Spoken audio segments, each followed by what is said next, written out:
Hey, Leo here, SBN. I was just going to go through my garden today and show you guys what I got for the fall here and what I'm going to be putting away for food storage, dehydration, freezing, things like that. Alright, so let's take a look. Alright, well, I have kohlrabi here.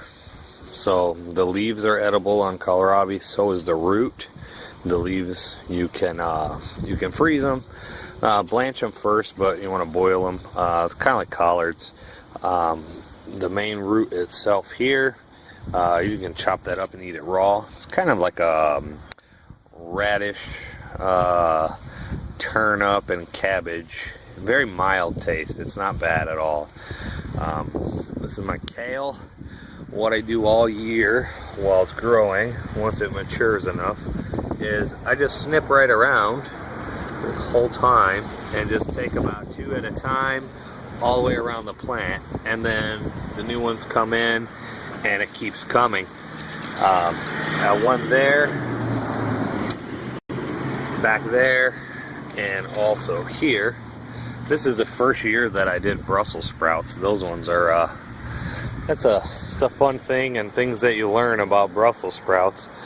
I just recently found out that with the Brussels sprouts, you cut the top off here, and that makes all the nutrients go to the Brussels sprouts, excuse me, and also the leaves can be eaten, which I did not know that before.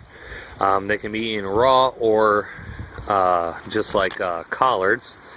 Just boil them down. In previous video I showed you guys the Swiss chard and the kale. My Swiss chard here. It's just something that you can snip along the way, and it keeps on coming. You know, just so long as you don't destroy the middle. So say you start with this red one here. Inside you have nice little tender leaves like this one, the tiny one, and these couple ones here. So everything on the outside here, this whole handful, take that right off, and you can have that. I got tomatoes in the back here. All the way around. Corn back here, and that's ready to come out. Tons and tons of tomatoes all the way around. I got pounds and pounds of sauce from my tomatoes. Here's my pineapple plant. Yep, growing right in central New York. Isn't that great? And this is my front yard. I do grow in my front yard because, check out that grape. Nice Concord grape there. Delicious.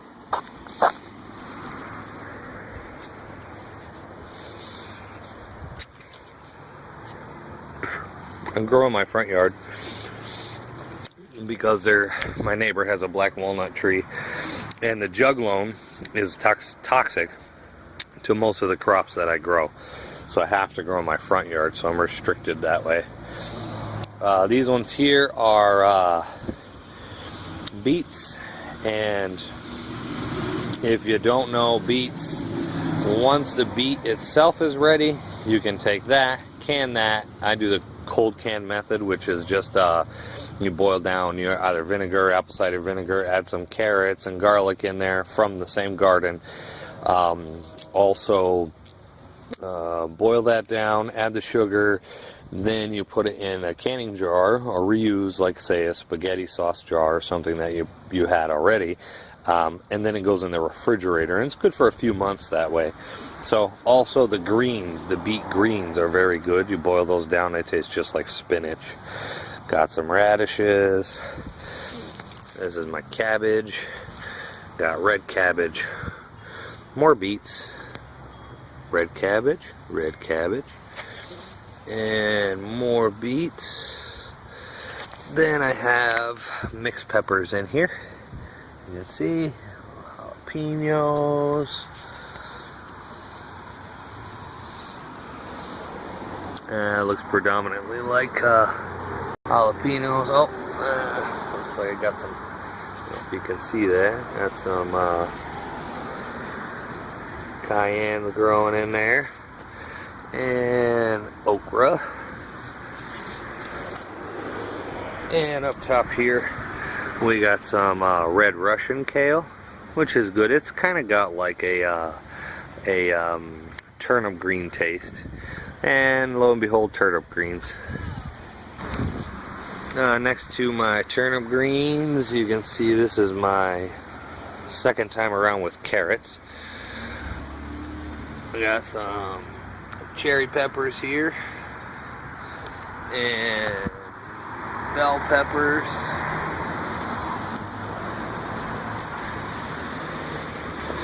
And these are yard long beans. It's kind of late in the season, so the yard long beans, I don't know how well they're gonna do.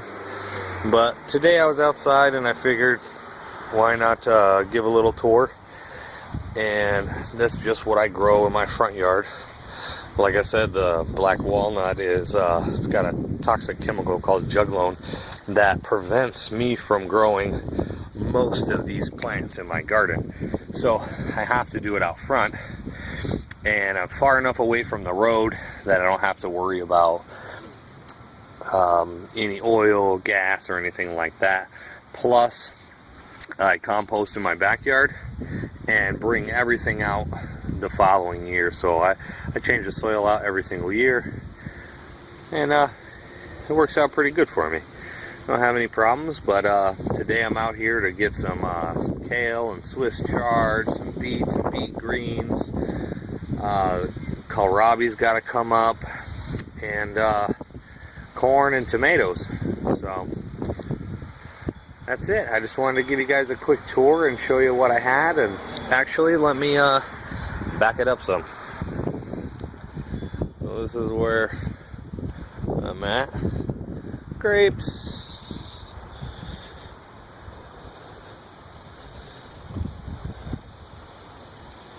Alright, so that's what I have left for the fall. I do a spring and summer crop, and then a crop rotation, and change everything out. Had right here spinach and onions. That's gone, as you've seen over there, how it's empty there. So I change out crops and grow more, and try to keep quick crops, radishes, things that are very fast and grow quick, and change them out, you know, back and forth, and you know, it works out pretty well. So I get quite a bit of harvest from my garden for the year, and that cuts my my costs down exponentially. So it's time for me to start picking, because now it's starting to become very cold out. Nights are dropping down into the 40s, and start picking what I can get.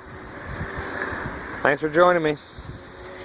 So today's harvest, we got some Sweet 100s, Romas, Better Boys, Swiss chard, kale, kohlrabi leaves,